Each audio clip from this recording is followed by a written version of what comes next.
Bonjour à tous et bienvenue sur Jardistream comme chaque dimanche. Aujourd'hui, format spécial, visite de jardin remarquable. Nous sommes dans le Maine-et-Loire au Château du Pin et nous allons faire la visite de ce petit jardin. Le Château du Pin, c'est un jardin labellisé jardin remarquable. Aujourd'hui, il faut savoir que c'est un gîte familial et qu'il y a également une grosse partie jardin, potagère, mais également art aux pierres. On va du coup visiter tranquillement ce petit coin de paradis. Allez, c'est parti, la vidéo elle commence maintenant. Alors nous sommes du coup ici dans la zone potagère. Là on va commencer par voir un petit peu la zone potagère, voir comment ça se débrouille. Je vois qu'il y a des belles aubergines qui sont juste à ma droite là. Il y a l'air d'avoir une belle production ici. On est entouré de petits rosiers, il y a des petites arches, c'est très joli. Petit truc, ce genre de choses j'adore ça, c'est génial. C'est un potager qui est fait vraiment avec des grands chemins tracés et on arrive sur des grandes plates-bandes comme ça. Le plus souvent, effectivement, là je vois que c'est bâché. Et puis après, les légumes ici sont cultivés. Là, on a des beaux rangées de salades là. Là, il y a des rosiers. C'est sympa aussi, bah, ça fait un peu de couleur. Merci de ne pas cueillir ou de ramasser les graines, les fruits et les légumes du jardin. Okay. Des belles planches de haricots qui ont été semées à plusieurs moments. Là, on voit bien que ceux-là, ils sont plus gros que les autres d'à côté. Donc là, en tout cas, c'est bien vert ici, là. Une belle production par ici. Tiens, ça, faut filmer ça pour Tanguy. Ah, la patate douce. Ça doit être une certaine variété, là, qui doit faire des feuilles violettes. Elle est super sympa. Donc là, je sais pas combien il y a de plants qui sont plantés sous la bâche, mais on voit quelques fleurs, ok. On a quelques tomates qui sont ici, là. Il y en aurait il y a deux, trois tomates qui sont belles ici. Ça, c'est un truc que je connais, ça. Ah, ça sent bon en tout cas. Ça sent d'ici. Ça, c'est de la thanasie. Ça. Ok. Ça c'est de la thanasie, donc ça fleurit, ça devient balèze. C'est sympa. Bon là en gros, nous on se balade dans la zone potagère. Hein. Là il y a beaucoup d'aubergines ici, il y a beaucoup de piments et tout ça c'est du basilic. Donc là le basilic, là il a bien fleuri, ça attire, on voit que ça attire beaucoup d'insectes, hein. Il y a beaucoup de petits bourdons, de petites abeilles, de petites cirfes là qui viennent butiner tout ça. C'est assez marrant à voir avec les rouges, basilic rouge et puis les fleurs violettes et puis les fleurs blanches avec le basilic rouge en ligne au milieu. Ça fait un joli dégradé, ouais. Oh là là, ça a l'air d'être super sympa là. Ça me donne envie de m'y baigner, tu vois.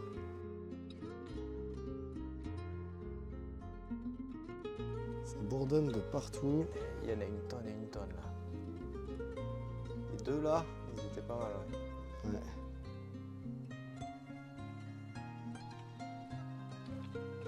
Mais c'est vrai que ça attire les abeilles et les bourdons, un truc de dingue, c'est assez joli. Ouais, et Donc encore ça, c'est un petit arbuste ça. Hein, ça a l'air d'être en fin de floraison. Ouais, super parterre, en tout cas très mellifère ici. On voit qu'il y a une tonne d'insectes. Là, les insectes qui sont présents, il n'y a pas de problème. Hein. Donc deux Oh, courges. putain la vache! Sacrée courge. Ah, elle est jolie quand même. Hein. Ça produit de ouf. Enfin. C'est un sacré potager. What? Regarde.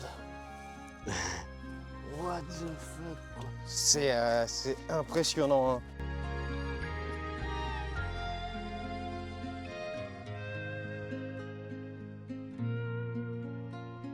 Oh là là là là. Qui va très haut. Hein. Il y a des super belles grappes. Hein. Ouais. Ça, c'est autre chose de la vigne qui est chez moi. Hein. Belles grappes de raisin et tout. Bah, là, on voit qu'il y a il y a plein de petits pommiers et de poiriers qui ont été en fait plantés là le long du mur. Et je pense que la technique utilisée, ça va être plus tard de le faire grimper le long du mur et d'avoir les poiriers et de s'aider en fait des pierres pour avoir un petit peu plus de chaleur tout simplement. Sympa. Sympa. La fleur là, elle va tout juste s'ouvrir. De petits insectes dessus. Et là, en fait, le jardin est vraiment composé de... En fait, on est entouré de murs, globalement. Et c'est des grandes allées tracées. Et puis après, globalement, c'est bâché. Et puis, tout est cultivé plutôt ensemble, hein, quand même. Je remarque les tomates avec les tomates, les artichauts avec les artichauts. Mais là par contre, c'est impressionnant, là. Regardez, venez voir ça, là. Moi, je suis sur le cul, là. Regarde ça, quoi. La production de courges, quoi. Ouais.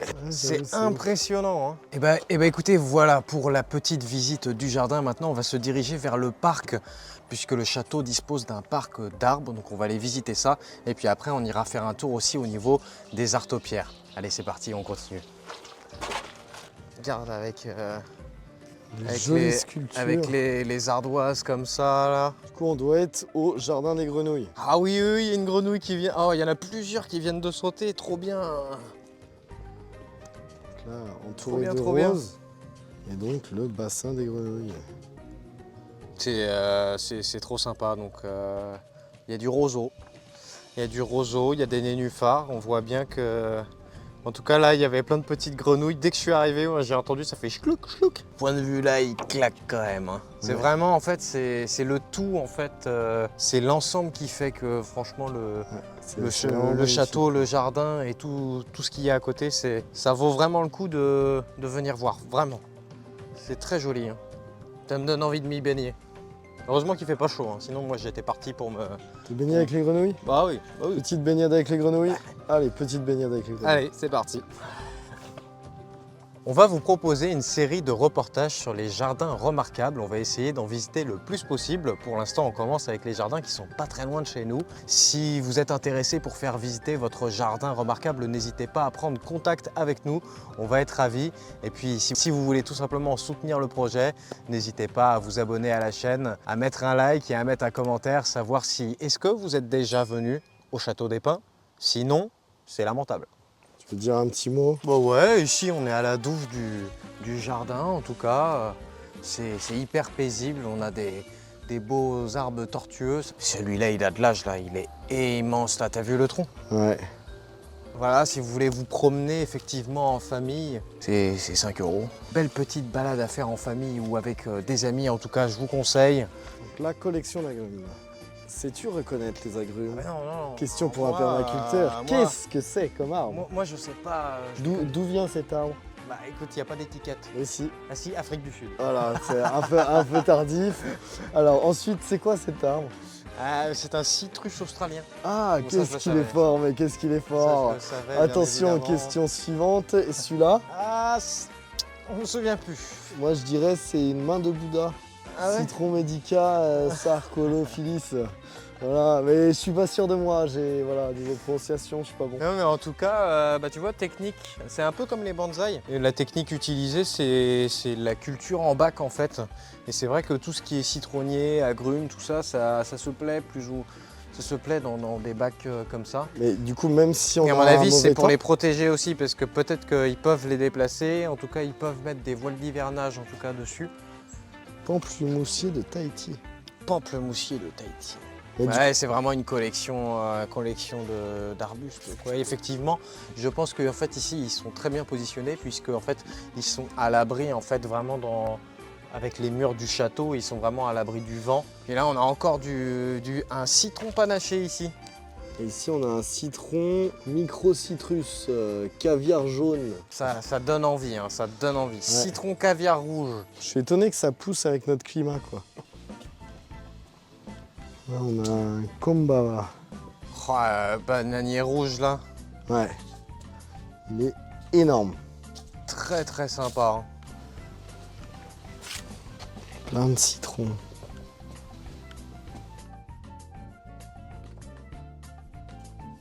Cette petite zone en tout cas bien mignonne. Oui d'accord, en fait c'est ça, elle disait effectivement que les arbres ils étaient pas taillés. Ah, pas tous. Elle est en train de le faire en fait, en effet. Ouais. C'est en cours. Mais c'est déjà très joli comme ça. Hein. Il y a la petite chapelle qui est par ici là aussi. Et puis là-bas il y a une arche dans la haie aussi.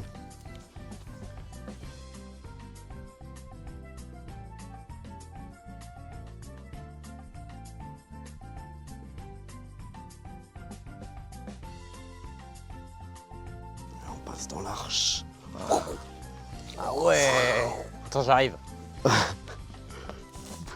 Et au fait, André, tu peux nous dire exactement où on est? Un petit peu plus de précision, ça serait sympa.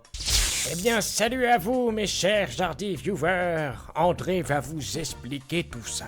Eh bien, mon cher Arthur, nous sommes exactement à Champtocé-sur-Loire, une petite commune dans le Maine-et-Loire. Et le château du Pin, il faut savoir que c'est un château fort du XIIe siècle, vraisemblablement érigé sur les vestiges d'un oppidum romain. Il a été ruiné en partie au XIVe siècle pendant les guerres bretonnes, et il a été reconstruit au XVe siècle sur ses ruines restantes.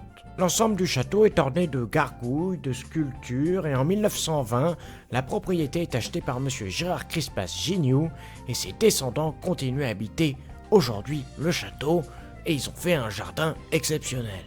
D'ailleurs, c'est le moment de vous présenter Jeanne. Mais elle est où, Jeanne? Nous sommes avec Jeanne qui va nous montrer un petit peu comment on taille. Qu'est-ce que tu peux nous dire, Jeanne, du coup, un petit peu sur où on est aussi, et puis qu'est-ce que tu vas nous montrer? Où on est dans les jardins du Château du Pin, à Champtocé-sur-Loire. Et ma spécialité, c'est la taille de taupière. Et donc, je taille avec deux engins, c'est ces deux trucs-là.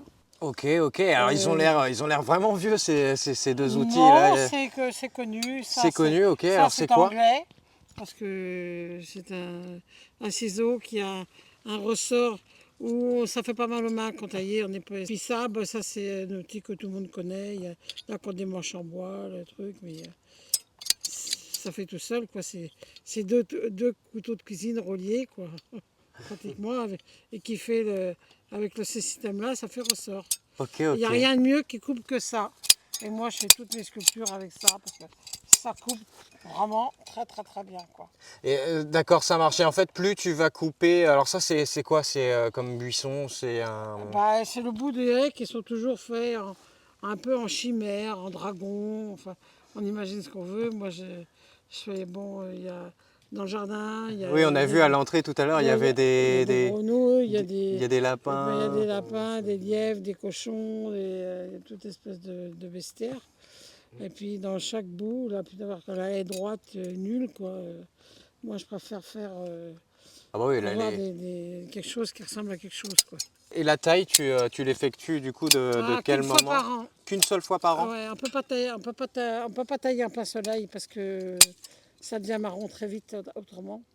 D'accord. Et puis ça pousse normalement ça pousse en juin, juillet. En août, on peut commencer à tailler s'il ne fait pas trop chaud, et puis autrement en septembre. Et puis après, quand on veut après, si on veut pas tailler en août. Mais moi, quand je suis ouvert à la visite, il faut bien que je fasse un petit peu avant.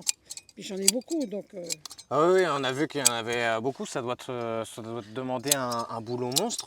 Parce que par exemple, un buisson comme ça, pour le tailler de la forme que tu veux, tu vas mettre combien de temps? Là, je vais mettre l'après-midi pour tailler celui-là, quoi. Ok. Ah, ça va quand même assez vite. Oui, les grands là-bas qui sont à l'autre bout, c'est une journée pour en tailler un. Largement. Hein. Du coup, ça fait combien de temps que tu fais ça? Ah, moi, ça fait 50 ans que je fais ça. À peu près. Mais tout le monde ne peut pas le faire. Il y a un doigté pour le faire, hein. C'est comme pour tout. Tout le monde ne peut pas devenir coiffeur, tout le monde ne peut pas faire. Moi, je suis coiffeur pour les taupières, quoi. Coiffeur pour taupière, voilà, ça rend bien en tout cas, puisque ce qu'on a visité, c'était très joli.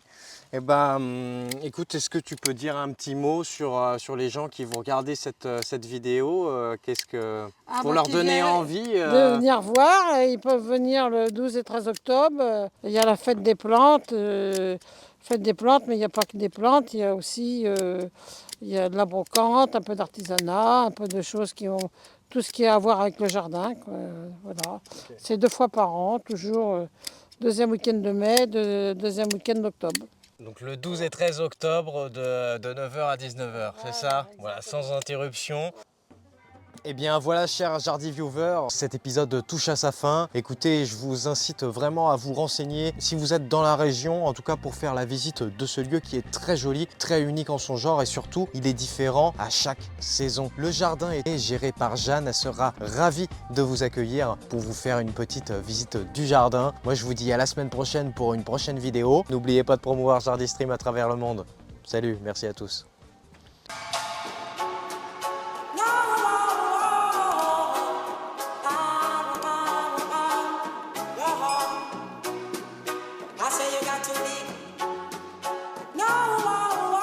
Abonne-toi pour plus de contenu fun et éducatif.